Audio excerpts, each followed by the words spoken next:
about something that's been weighing on my mind lately. It's just sort of been plaguing me. So, I am part of a few heathen groups on Reddit. It's a good forum platform. And the heathen communities on there seem to be accepting. So, there's a lot of ideas thrown around and stuff. Well, today, I thought we'd talk about an article that I read that was titled, "Odin is Healing My Religious Trauma."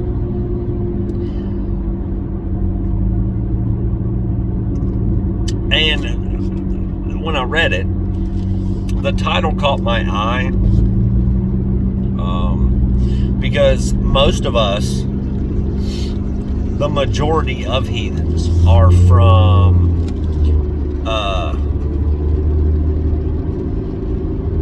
we come from other religions. We are converts in a way, right? Gotta love people that do last minute signals. And this car's riding my butt. Fine, I'll leave you behind.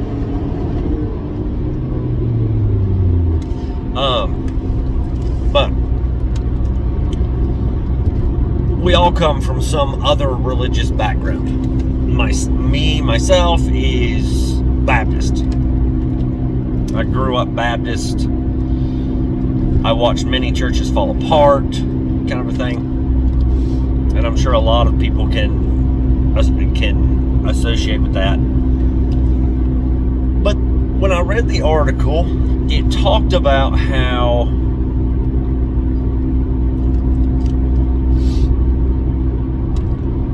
okay, so this man grew up Christian. He grew up in a Christian home.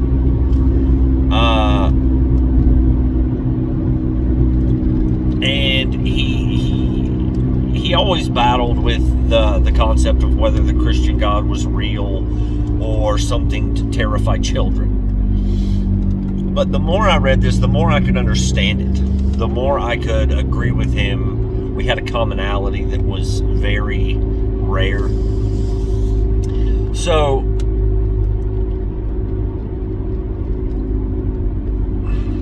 I'm sitting there and I'm reading this, and I'm understanding these words that he's saying about how growing up you're spoon-fed this information that you need to live in fear of the almighty Christian God, that he is judge, jury, and executioner of your life, basically. You can enjoy the sinful things because you won't get into heaven.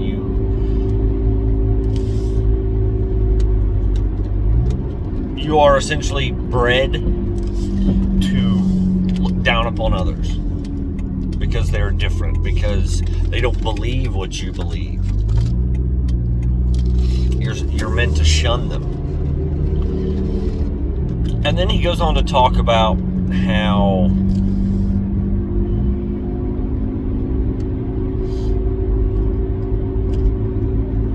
he started to become more intrigued by the heathen faith, by the Norse gods, and he started to believe more that they weren't myth, but that they were real, because they made more sense in this world than one almighty deity. That he was seeing the signs of the Norse gods in the land and in his daily life. And that's something we can all understand, and we are all comparable to, because we see the signs every day. I had a visit yesterday from two of my brothers, and they said they went to They went to a falls here,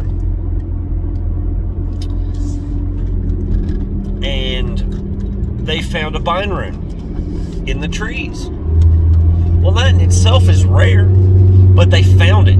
They saw the signs. They saw our symbols in nature.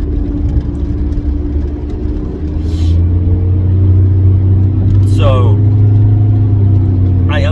I understand where he's coming from. I understand what it's like to grow up being force-fed this crap and being too young to make that decision for yourself, and then one day clicking that that's not how the world is. The world is Norse. The world is original. And it's all about the Christian God that you have to pray for forgiveness for your sins, for all the things you supposedly do wrong. Well, you know, he made a statement that is one of my favorite statements because I use it, and it's, our gods don't ask for forgiveness. We don't have to ask forgiveness from them to fix the things that we've done wrong. Anything we have done wrong in our own minds, we have our own code of morals, our own code of ethics that determines how we handle our lives, how we live, the things we are capable of doing and the things we are incapable of doing. It's all a personal code. It has nothing to do with our gods. And that brings me to one of my points is perhaps it's not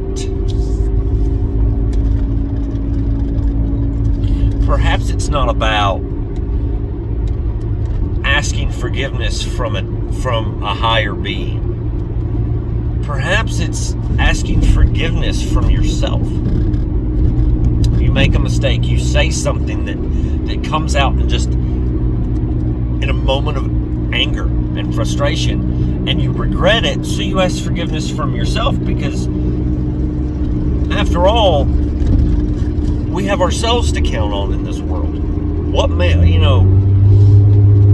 We need to forgive ourselves for the things that we do before anyone else can. What's the statement? We have to love ourselves before we can love anyone else.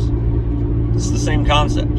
You have to take care of yourself. You have to forgive yourself for the wrongs that you do, just because how are you ever going to forgive anyone else for the things that they do if you cannot forgive yourself?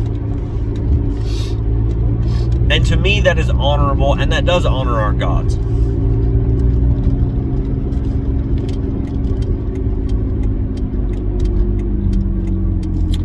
So, I mean, it's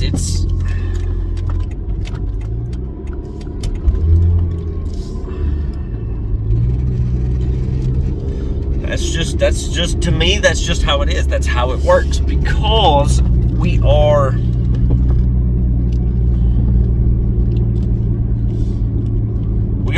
always making mistakes. And how is it right to be raised believing that you have to try and live the perfect life? You cannot make mistakes, because then it will jeopardize your afterlife. It will ruin your afterlife, and you will not be happy in your afterlife. That to me is cruel. It's cruel. It's awful, because basically, as a Christian, you're teaching your kids that it's if you screw up,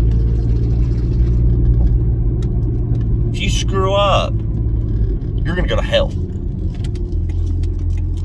You're gonna go to hell, and you're gonna burn in fire for eternity, or whatever the afterlife is for that specific Christian sect, right?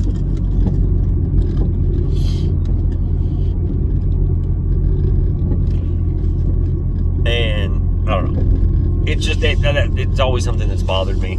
It's It's always bothered me. But I read that article and I thought, I understand where you're coming from, dude. I get it. Because it was beaten into him as a kid that if he screwed up, he wouldn't go to heaven. And then he found the Norse faith. Then he became a heathen.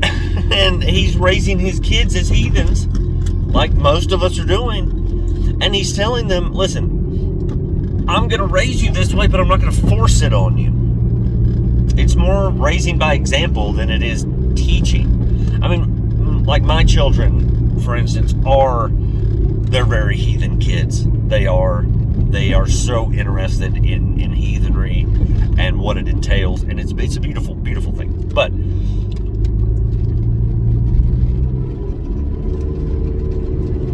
I don't force it on them. If they want to take part in rune pulls or ritual, fine. If they don't, fine. I will let my kids make that decision and that distinguishment. I don't know. Drawing a blank on that. I'll let them distinguish between what they want and what they believe.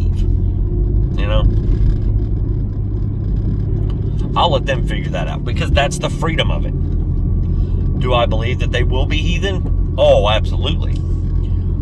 Does that mean they will be heathen? No. And that's okay. That's okay.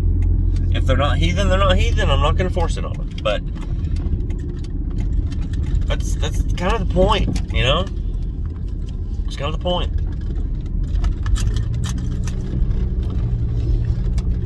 It's like, you're raised, the kids are raised to be fearful.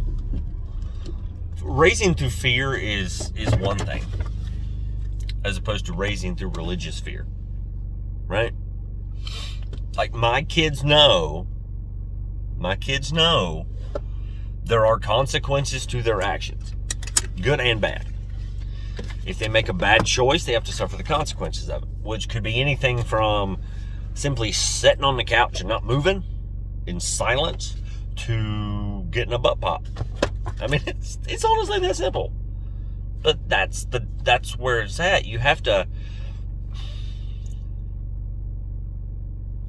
They shouldn't live in fear of the consequences, but they should be mindful of the consequences, right? I was raised in fear of a almighty deity that would just sent you to eternal torture, if you stole a cookie. It's kind of dumb, if you ask me. It's kind of stupid. But I mean, what can we really do? Christians are Christians, and heathens are heathens, and we don't always get along. But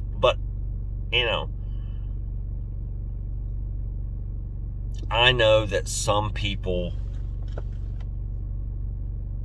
I know Christians that are not that way. I know heathens that are that way, that raise their kids in fear of the gods.